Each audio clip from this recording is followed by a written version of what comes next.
2주 전에 제가 설교 이제 사사기의 말씀 설교할 때 사사기 안에서는 이제 같은 패턴이 이제 반복이 된다고 말씀을 드렸었죠.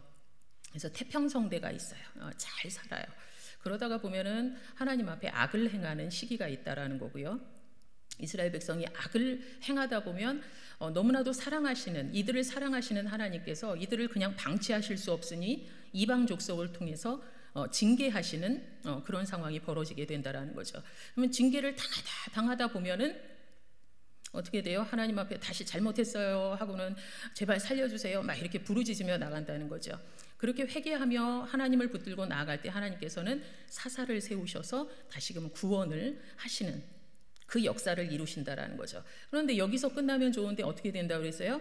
사람은 망각을 한다고 그랬죠. 그래서 잊어버리니까 또다시 평안을 누리다가 망각하여서 그냥 여기서 딱 머물면 좋은데 이제 다시 죄를 짓는 이 패턴을 계속 반복하게 되어지는 것이 사사기라고, 사사기 안에 그 패턴이라고 지지난주에 이제 말씀을 드렸었죠. 여러분, 한 가지 약을 계속 먹으면 어떻게 되죠? 쉽게 약발이 안 받는다고 그러죠. 그렇죠? 내성이 생겨요. 근데 이스라엘 백성도 보면 반복해서 죄를 짓다 보니 내성이 생겨요. 어지간히 조금 힘들어가지고는 하나님 앞에 부르짖지를 않는다라는 거죠. 그러니 어떻게 되겠습니까? 반복해서 죄를 지을수록 징계의 연수는 어떻게 돼요? 당연히 길어지게 된다라는 거죠.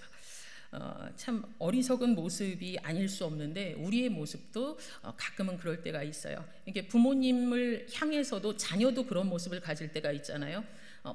버티고 버티는, 잘못했는데도 금방 반성 안 하고 이렇게 주변을 맴도는 그런 모습이 여러분 자녀들을 양육하시면서도 분명히 있으셨을 거예요.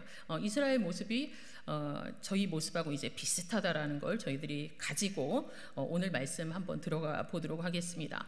1절에 보니 시작하는 말씀이 뭐냐면 에훗이 죽으니 이렇게 돼 있어요. 에훗이 죽으니. 에훗이 누구냐면 왼손잡이 사사였죠. 지난주에 말씀 함께 나눴던. 그래서 그 왼손잡이 사사 에훗을 통해서 그 이후에는 80년 동안의 평온이 있었다, 이렇게 성경은 말씀하고 있는데, 이 80년 동안 평온이 유지된 그 이유 중에 하나가 바로 에훗이 죽었기 때문에, 즉 영향력 있는 사람이 죽은 후에 이들이 다시금 하나님 앞에 목전에 죄를 범하기 시작했다라는 것입니다. 여러분, 이 말씀이 그냥 여러분 지나가셔서는 안 될 말씀이신 것 같아요. 왜 그러냐면요, 믿음 생활을 잘 하시는 장로님, 권사님들이 계시잖아요. 그러면 그 자손들이 모두 다 하나님을 열심히 믿고 잘 살면 좋은데 그렇지 않은 자녀들이 있지요. 물론 이제 평신도 가운데도 있지만요. 그런데 기도를 많이 하는 아빠, 그리고 하나님을 열심히 섬기는 엄마 사이에 있는 자녀임에도 불구하고 그 부모님이 이 땅을 떠난 이후에는 그 자녀들이 부모의 신앙을 어떻게 해요? 잘 이어받으면 너무 감사한데 부모님의 그 영적인 영향력이 이제는 지속되지 않는다라고 생각해서 이스라엘 백성들처럼 죄를 향해서 나가는, 하나님을 외면하고 살아가는 그런 참 안타까운 모습도 있다라는 것입니다. 여러분, 기도하실 때 항상 이 기도하셔야 돼요. 하나님, 나도 하나님 앞에 열심히 충성 다해서 하나님 사랑하며 살겠습니다. 그러나 내가 떠난 이후에도 내 후손들은 하나님을 나보다 더 잘 믿는 하나님의 사람 삼아 주십시오. 이게 여러분의 기도 제목이 되어줘야 된다라는 거 여러분 살짝 메모를 해놓으시면 좋을 것 같습니다. 자, 에훗이 죽고 이후에 범죄하는 그 이스라엘 백성을 향해서 다시금 하나님이 징계의 채찍을 드십니다. 가나안 북부 지역에 있는 가장 강력한 성읍 왕 중에 야빈, 그 왕의 명칭을 야빈이라고 하는데요, 가장 강력한 성읍의 왕을 들어서 어떻게 해요?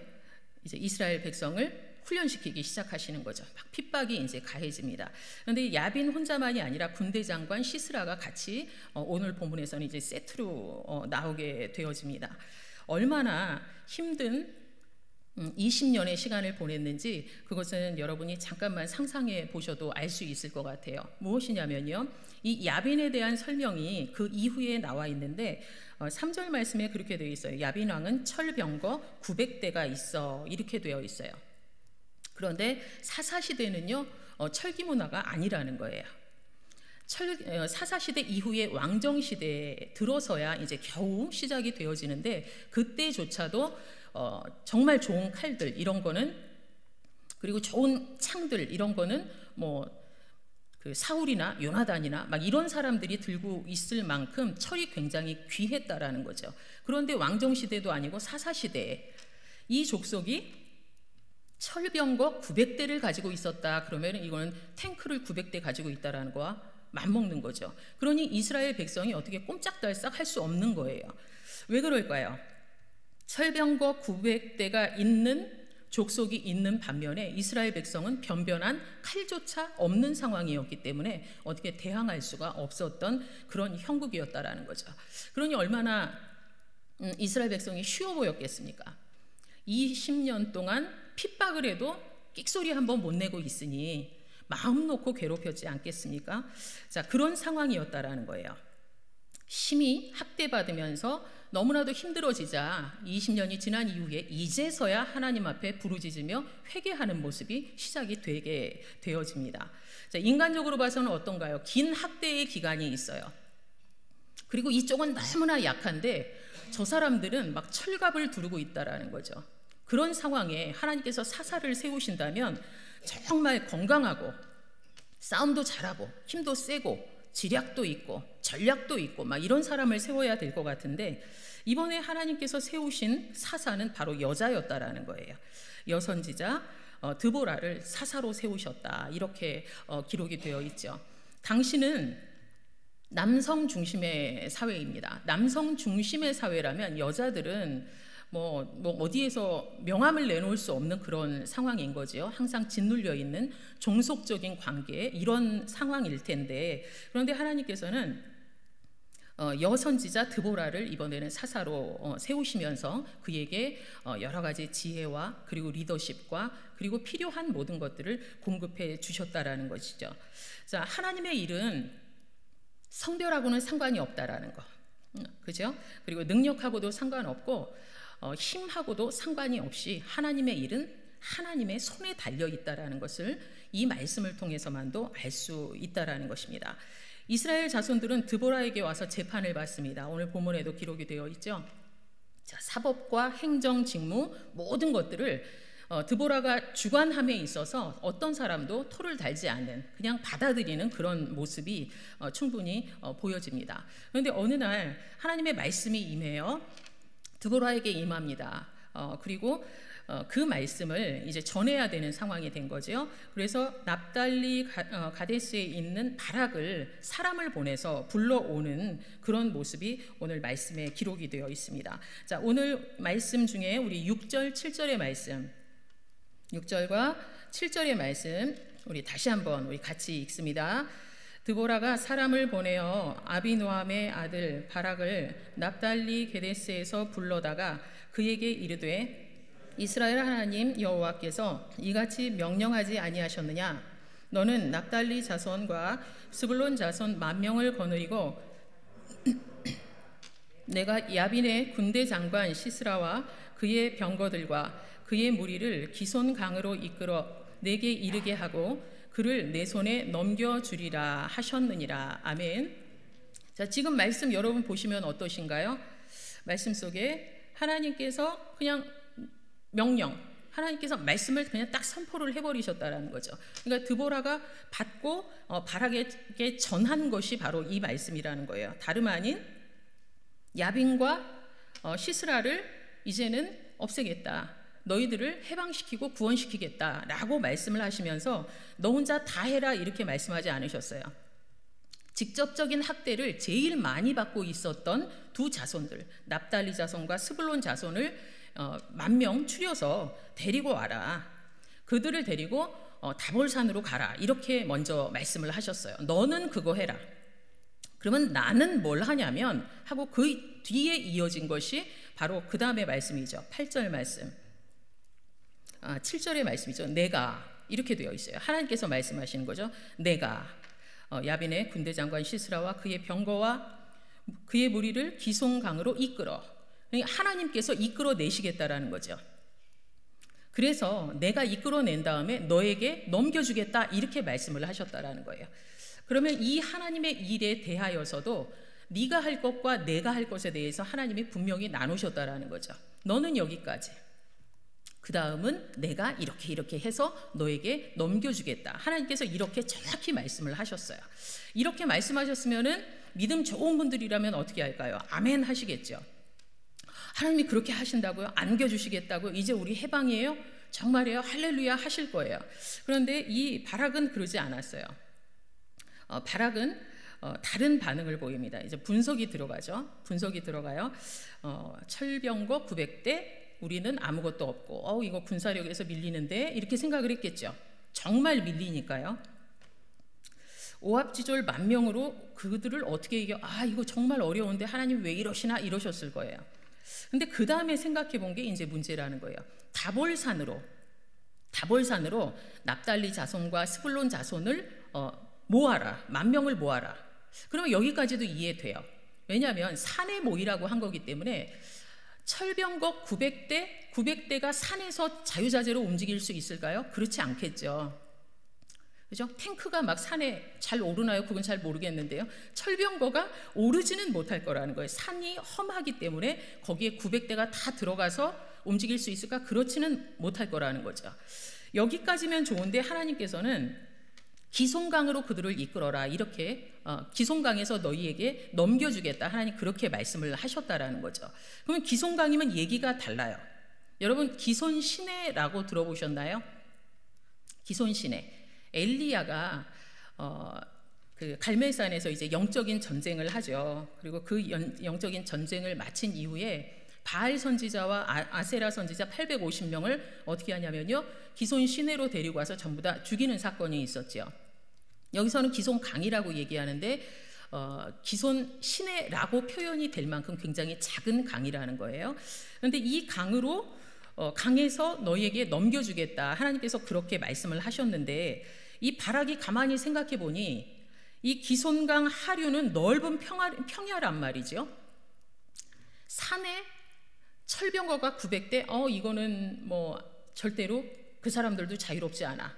그러니까 그들에게만 유리한 장소는 아니야. 이렇게 생각할 수 있는데 평야면 얘기가 다르다라는 거예요. 넓은 평야면 900대를 쫙 세워도 이거는 어마무시한 일인 거죠. 아니 이 바락이 생각할 때 이거는 정말 안 되는 사건이죠. 평야면 이거는 우리 10,000명이 전부 다 죽을 수도 있는 상황이구나. 이거는 안 되는 상황이다라고 생각을 하게 되어진다라는 것입니다. 팔레스타인의 기후 특성상 우기가 되면요 폭우가 내려요. 그래서 강이 굉장히 급류 그리고 많은 물로 이제 창월하죠. 굉장히 이제 창일해요. 그런데 건기일 때는 어떻게 되냐면요 바짝바짝 말라요. 바짝바짝 말라서 바닥까지 말라 있는 그런 상황이 되어집니다. 여러분도 뭐 많이 들으셔서 아시겠지만, 자 이런 상황이었다라는 거예요. 그러니 이거는 아무래도 승산이 없는 싸움 이렇게 되어지니까 바락이 거기에서 주저하는 모습이 있었다라는 거예요.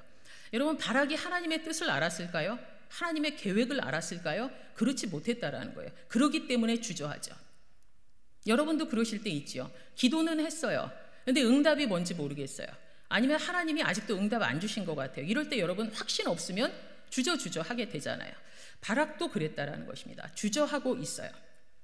그러면 이때 우리 하나님의 계획을 한번 보자는 거예요. 바락이 읽지 못한 하나님의 계획은 무엇이었는지 한번 보도록 하겠습니다. 하나님의 계획은요, 그 철병거 900대를 전부 다 무력화하기 위한 계획 그리고 준비를 친히 세우고 계셨습니다. 자, 우리 그 다음 장에 넘겨보시면 사사기 5장이 나오죠. 사사기 5장 4절의 말씀 한번 보실게요. 4절의 말씀. 자, 같이 읽습니다. 여호와여, 주께서 세일에서부터 나오시고 에돔 들에서부터 진행하실 때에 땅이 진동하고 하늘이 물을 내리고 구름도 물을 내렸나이다. 자, 아멘. 자, 하늘과 구름에서 비가 내려요, 물이 내려요, 여러분? 비가 내리죠. 오늘도 비가 내렸죠. 근데 여기에서는 물이 내렸대요. 그러면 이거는 폭우를 의미하는 거죠. 폭우를. 자, 그 다음에 우리 21절 보시면 기송강은 그 무리를 뭐 시켰으니? 뭘 시켰대요? 표류시켰대요. 여러분 표류라는 단어는 언제 나옵니까? 네, 배에서, 그렇죠? 막 엄청난 물 가운데 배가 한 척 딱 떠 있으면 이걸 우리가 표류했다 이렇게 이야기하잖아요. 그러면 지금 기송강이 어떻게 되냐면 홍수로 범람할 상황이 되었다라는 거예요. 맨 처음에 이 철병거 900대가 모일 때, 시스라의 군대가 모일 때만 해도 어떻게 됐을까요? 그때는 마른 평야였을 거예요. 그냥 넓은 평지. 그랬으니까 그 900대가 착착착착 섰겠지요. 그런데 하나님께서는 그 철병거 900대를 무력화하기 위해서 무엇을 준비하셨어요? 포구를 준비하셨다라는 거죠. 그러면 5장은 어떻게 믿나요? 여러분 이렇게 말씀하실 수 있어요. 근데 사사기 5장은 어떤 이야기가 기록이 되어 있냐면 타이틀에 써 있죠. 소제목에 써 있어요. 이 전쟁에서 승리한 드보라와 바락이 기쁨의 찬양을 부르는 그 장면이 바로 5장의 그 말씀이기 때문에 우리는 이 말씀을 신뢰해도 된다라는 것입니다. 그러면 하나님께서는 바락의 눈에는 보이지 않던 그 엄청난 계획 가운데 이들을 무력화하기 위한 그 일을 하나님이 친히 주장하시고 나가셨던 그 모습을 오늘 말씀을 통해서 알 수 있다라는 것입니다. 맨 처음에는 건기라 마른 땅이었지만 하나님께서 일하기 시작하시자 우기도 아닌데 갑자기 엄청난 비가 내리고 폭우가 되고 그들을 무력화시킬 뿐만이 아니라 그들을 표류하게 할 정도의 그러한 역사를 하나님께서 친히 이루셨다라는 것을 오늘 말씀을 통해서 여러분이 대면하시면서 좀 내 상황도 지금 내가 보기에는 진흙탕인데 그런데 하나님은 마른 땅을 걷게 하시겠구나 라는 믿음을 가지는 우리 성도님들이 되시길 바랍니다. 우리 출애굽 사건에서 그런 사건이 있었죠. 출애굽할 때도 홍해를 건너는 그 상황에서 여러분 아시지요? 그 물이 쫙 이렇게 갈라져요. 그러면 이제 물이 촉촉히 흙에 젖어 있을 그 상황이기 때문에 이스라엘 백성이 다 건너가려면 그 발이 엉망진창이 되고 여러분 갯벌 걸어보셨죠? 얼마나 힘든지. 그런데 하나님께서는 물을 쭉 빼셔서 뭘 만드셨어요? 마른 땅을 만들어서 걷게 하셨단 말이에요. 그런데 오늘 사건은 완전히 반대인 거예요. 하나님을 섬기지 않고 하나님 편이 아닌 자들이 마른 땅인 줄 알고 섰는데 하나님은 그것을 징탕으로 만들어 버리시면서 그의 모든 힘이라고 생각했던 철병거를 모두 무력화시키는 그 일을 누가 하셨어요? 바로 하나님이 하셨다라는 것이죠. 여러분이 마른 땅이든 여러분이 진흙탕에 있던 그것이 중요한 것이 아니라 내가 하나님 편에 있는가, 그리고 하나님이 나를 위하여 일하고 계시는가, 그것이 제일 중요하다라는 것을 여러분 꼭 마음에 담으시길 바랍니다. 자, 오늘 이 말씀 이제 이어져서 계속 아까의 말씀 이제 바락의 그 이야기를 계속 하도록 할게요. 주저하고 있던 바락. 자, 하나님의 명령 들었습니다. 근데 바락은 어떻게 고민을 하다가 얘기하냐면요. 그런데 드보라, 하나님 명령 말고 하나님 약속 말고 다른 게 나한테는 필요해요. 이렇게 얘기를 해요. 자, 뭐가 필요하냐면요. 드보라, 당신 나하고 갑시다. 당신이 같이 가면 내가 거기에 출전하고 당신이 안 가면 나도 안 가겠습니다. 이렇게 얘기를 했다라는 거죠. 이게 뭐처럼 보이세요, 여러분?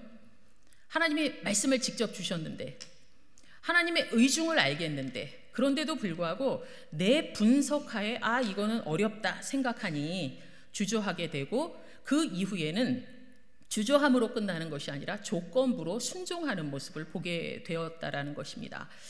저는 이런 경험이 있어요. 하나님 앞에 막 이렇게 순종하기 싫은 일을 하나님이 시키실 때 조건부로 이렇게 협상하듯이 하는 무례함을 하나님 앞에 범했을 때가 있었습니다. 신학하기 전에 충분히 있었어요. 그래서 이 마음이 제가 뭔 줄 알 것 같아요. 여러분도 혹시 그러시지 않나요? 하나님, 내 자녀가 직장에 취업을 하면 하나님 이렇게 하겠습니다. 라든가 이렇게 하나님하고 이렇게 밀당하듯이 하는 그런 모습이 있을 수 있는데, 그런데 바락도 그런 모습이 있었다라는 거예요. 그럴 때 드보라의 대답이 참 가슴 아픈 대답인 것 같아요. 저는. 자, 9절 한번 보실게요. 바락의 그 말에 9절 같이 읽습니다. 이르되 내가 반드시 너와 함께 가리라. 그러나 내가 이번에 가는 길에서는 영광을 얻지 못하리니 이는 여호와께서 시스라를 여인의 손에 파실 것임이니라 하고 드보라가 일어나 바락과 함께 게데스로 가니라. 아멘.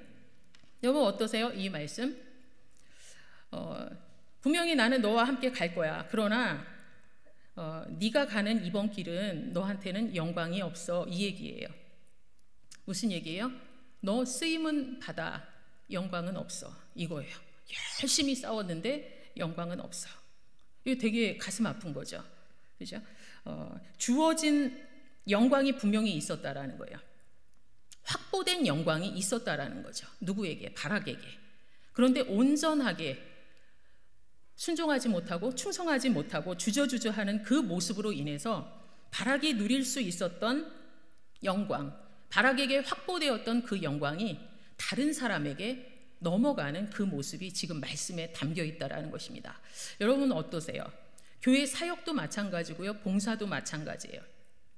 하나님이 마음 주셨을 때 순종을 하셔야 되는데 이것을 주저주저 하다 보면 어느 순간 다른 분이 그거 하실 때가 있다라는 거죠. 그럴 때도 그 영광 여러분에게는 없고 넘어간 그분이 그 영광을 누리게 되어진다라는 것입니다. 가끔은 하나님께서 여러분에게 말씀하실 때가 있을 거예요. 그럴 때마다 아멘으로 빨리 순종하시고 그리고 하나님 앞에서 하나님이 예비하신 모든 영광 그리고 복을 누리시는 우리 성도들이 되시길 간절히 소망을 합니다. 자, 그 영광이 누구에게 돌아갔는지를 한번 볼게요. 누구냐면요, 이방 여인이에요. 시스라를 죽이는 영광, 정말 하나님의 일에 동참하는 영광, 이스라엘 백성을 구원하는 일에 참여하는 그 영광을 누가 누리게 되냐면 야엘이라는 여인, 그 이방 여인이 누리게 되어집니다. 자, 11절의 말씀을 한번 보십니다. 뜬금없이 다른 말씀이 들어가 있는 한 절을 여러분 보셨을 거예요. 자, 11절 같이 읽습니다. 모세의 장인 호밥의 자손 중 겐 사람 헤벨이 자기 족속을 떠나 게데스에 가까운 사하나임 상수리 나무 곁에 이르러 장막을 쳤더라. 아멘. 자, 자기 족속을 떠나왔어요. 자기 족속을 떠나왔어요. 근데 그러면은 이 족속이 사는 지역이 있었겠죠. 사사기 1장에서 언급이 되어 있는 걸 보게 됩니다. 우리 자, 사사기 1장 보실게요. 1장 16절의 말씀에 보시면요, 같이 읽습니다. 모세의 장인은 겐 사람이라 그의 자손이 유다 자손과 함께 종려나무 성읍에서 올라가서 아랏 남방의 유다 황무지에 이르러 그 백성 중에 거주하니라. 아멘. 자, 어디에 있냐면요, 남방의 유다 황무지에 거주했어요. 유다 황무지에 거주했던 이 부부가 갑자기 납달리 지역으로 이주를 했다라는 것입니다. 멀리 이주를 했어요. 이전에 이주를 했어요. 자, 이스라엘을 구원하기 위해서 이방 여인의 이주까지도 하나님께서는 미리 계획하시고 이루어 놓으셨다라는 것을 오늘 본문을 통해서 알 수 있습니다. 뭐 어떻게 알았겠습니까? 사람들은 모르죠. 그런데 하나님께서는 미리 다 예비하셨던 모습을 오늘 이 말씀을 통해서 여러분 대면하시면서 여러분의 삶 가운데 어려움이 있을지라도, 정말 다급한 환난이, 핍박이 다가올지라도, 경제적인 어려움이 다가올지라도 그 모든 상황 속에서 하나님께서는 여러분을 위해서 구원의 요소를 이미 만들어 놓으셨다라는 것을, 준비해 놓으셨다라는 것을, 그리고 지금도 만들고 계신다라는 것을 여러분 꼭 믿으시기 바랍니다. 하나님의 계획 그리고 하나님의 주도하심 속에서 싸움이 진행됩니다. 그리고 철 병거가 무력화되어지게 되어집니다. 시스라는 갑자기 이 상황을 딱 보니 이거 패배구나 하는 것을 직감하게 되어지죠. 패배를 직감한 그 시스라가 철병거에서 살그머니 내립니다. 왜냐하면 철병거를 타고는 이제 못 가는 상황이니 내려서 걸어야 되겠죠. 자기가 장군이 아닌 것처럼 이제 빠져나가야 되겠죠. 그래서 도망간 데가 바로 아까 이주했던 이방 여인 야엘의 집이었다라는 것입니다. 야엘이 그 사람을 영접합니다. 시스라를 영접을 해서 이불도 덮어주고 물을 달라고 하니까 우육 부대를 갖다가 먹게도 하고 다시금 이불을 덮어주고 그런 모습이 있어요. 그리고 나서는 시스라가 조용히 깊이 잠든 모습을 보고 그 다음에 엄청난 일을 야엘이 해내는 것을 보게 됩니다. 자, 21절 말씀입니다. 자, 21절 말씀. 자, 준비되셨죠? 자, 21절 말씀 같이 읽습니다.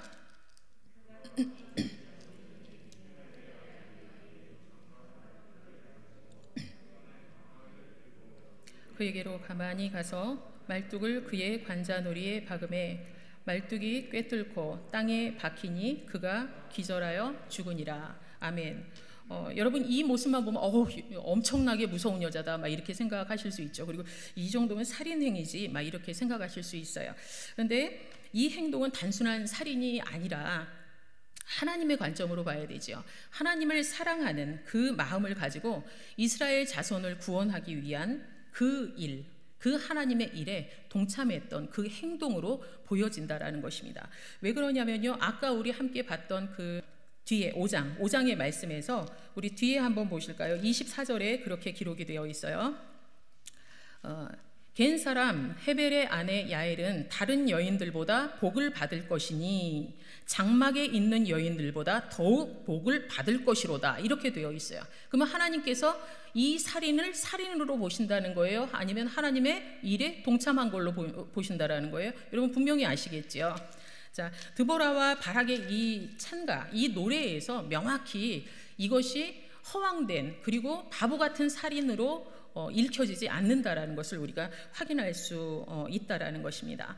여러분 오늘 이 스토리를 한번 쫙 보시면서 여러 마음이 드실 수 있으실 것 같습니다. 모든 것이 하나님의 손에 달려 있구나. 그리고 조건부 순종이 아니라 온전한 순종을 해야 되는구나. 내가 힘든 상황에 있어서 하나님이 나를 외면한 것처럼 느껴질 때도 있지만 하나님이 나를 외면하시는 것이 아니라 그때조차도 하나님은 나를 구원하기 위한 요소들을 사방에 숨겨두시고 준비해 두셨구나라는 것을 여러분 아셨을 것입니다.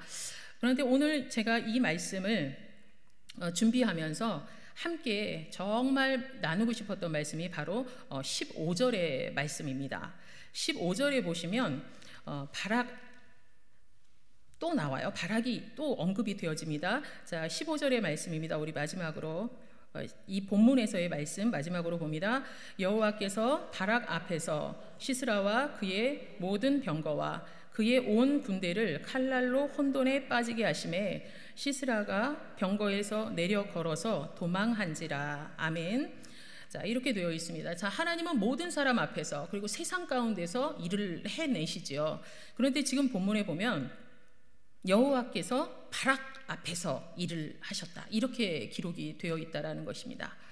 자, 이 말씀 여러분이 조금 이제 이번 한 주간 오늘 이제 돌아가시고 나서도 한번 나의 삶은 어떤지 한번 묵상해 보시고 조명을 해 보셔도 좋을 것 같습니다. 여호와께서 바락 앞에서 행하셨다.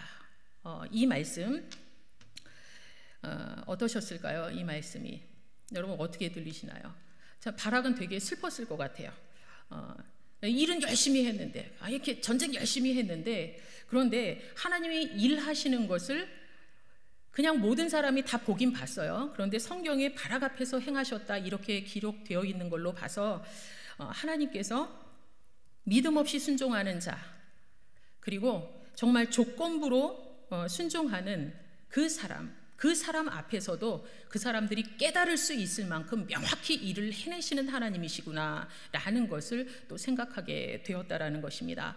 여러분 억울함을 당하시지 않으셨으면 좋겠습니다. 하나님께서 말씀하시는 것을 바로 들으시고 그리고 조건부가 아닌 온전한 순종, 온전한 충성을 해내심으로 인해서 수고는 했지만 영광이 없는 인생이 아니라 그리고 하나님이 일하심을 바라보면서 정말 내가 그렇지 않았으면 좋았을 텐데 하고 후회하는 인생이 아니라 하나님이 예비하신 모든 영광을 누리며 살아가시는 그런 인생이 되시길 주님의 이름으로 축복을 합니다.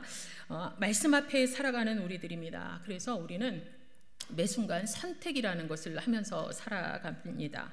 오늘 본문의 두 가지 선택의 길이 여러분과 저 앞에 제시가 되었어요. 한 가지는 납득이 안 가는 말씀 같아도 그리고 상황에 걸맞지 않은 말씀 같아도 그럼에도 불구하고 내가 하나님의 말씀을 순종하고 지키며 나가겠는가? 아니면 내 논리 그리고 내 느낌, 내 판단으로 주저주저 하고 있다가 결국에는 쓰임은 받지만 확보된 영광을 놓쳐버리는 인생을 살겠는가? 이 둘 중에 하나를 여러분께서 선택을 하셔야 된다는 것입니다. 여러분 지금은 어떤 것을 선택하고 계시나요? 그런데 앞으로는 후회가 되어지지 않는 기쁨이 되어지는 그런 하나님 앞에서의 순종을 해 나가시는 선돌교회 모든 성도님들이 되시길 주님의 이름으로 축원을 드립니다. 마지막으로 말씀 정리하면서 우리 말씀 한 군데 보도록 하겠습니다. 우리 PPT 화면 주십시오. 시편 62편 12절의 말씀, 그리고 갈라디아서 6장 7절의 말씀 우리 연이어서 같이 읽도록 합니다. 주여, 인자함은 주께 속하오니 주께서 각 사람의 행한 대로 갚으심이니이다. 스스로 속이지 말라. 하나님은 업신여김을 받지 아니하시나니 사람이 무엇으로 심든지 그대로 거두리라. 아멘. 하나님을 업신여길 수 없는 우리입니다. 그렇지요? 하나님의 말씀 또한 업신여길 수 없는 저희라는 것입니다. 우리가 하나님을 향해서 믿음으로 행하는 모든 것, 그리고 사랑으로 행하는 그 모든 것은 확보된 영광으로 우리에게 떠 안겨주시길 하나님께서 누구보다 원하신다라는 것을 여러분 꼭 기억하시면서 내가 행한 대로 갚아주실 하나님, 나의 충성에도, 나의 헌신에도, 나의 순종에도 예비된 것, 그리고 주시고자 하시는 모든 사랑을 풍성하게 주시길 너무나도 기뻐하시는 하나님이 여러분의 아버지신 것을 기억하시면서 하나님 앞에 늘 순종의 걸음, 그리고 온전한 사랑의 걸음 걸어가시는 우리 모두가 되어지길 주님의 이름으로 축원드립니다. 기도하겠습니다. 사랑의 하나님, 오늘 감사드립니다. 오늘 하나님의 말씀을 저희에게 허락하여 주시어서 오늘 말씀을 통하여서 많은 것들을 저희 마음에 담을 수 있도록 은혜를 주셔서 감사합니다. 하나님, 그런데 마음에 담고 그것이 행함으로 드러나지 않는다면 우리 또한 바라기 후회하였던 것처럼, 누리지 못하였던 것처럼 하나님 앞에 기쁨이 되어지지 못한다라는 것을 저희들이 기억할 수 있도록 하나님 은혜를 허락하여 주시옵소서. 하나님은 여전히도 지금 우리를 위하여 구원의 요소를 우리 주변에 숨겨두시는 하나님이시라고 하나님 오늘 말씀을 통하여서 저희에게 주셨습니다. 하나님, 우리 눈에 보이지 않아서 하나님이 나를 외면하셨나, 나를 잊으셨나 하며 신앙의 어려운 마음을 품을 수 있는 저희들의 연약함을 하나님 기억하여 주시어서 우리 눈에 하나님의 일하심이 명확히 보이는 인생 되어질 수 있도록 도와주시고, 늘 하나님이 나를 위하여 늘 사랑으로 그리고 은혜로 갚아주신다라는 것을 마음 중심에 확고히 갖고 하나님에 대하여서도 쉽게 오해하지 않는 저희들이 될 수 있도록 도와주시며, 온 힘을 다하여 하나님 앞에 드보라처럼 순종하여 나갈 수 있는 우리 모든 선돌교회 성도님들 될 수 있도록 하나님 은혜 내려 주시옵소서. 모든 말씀 예수 그리스도 이름으로 기도하옵나이다. 아멘.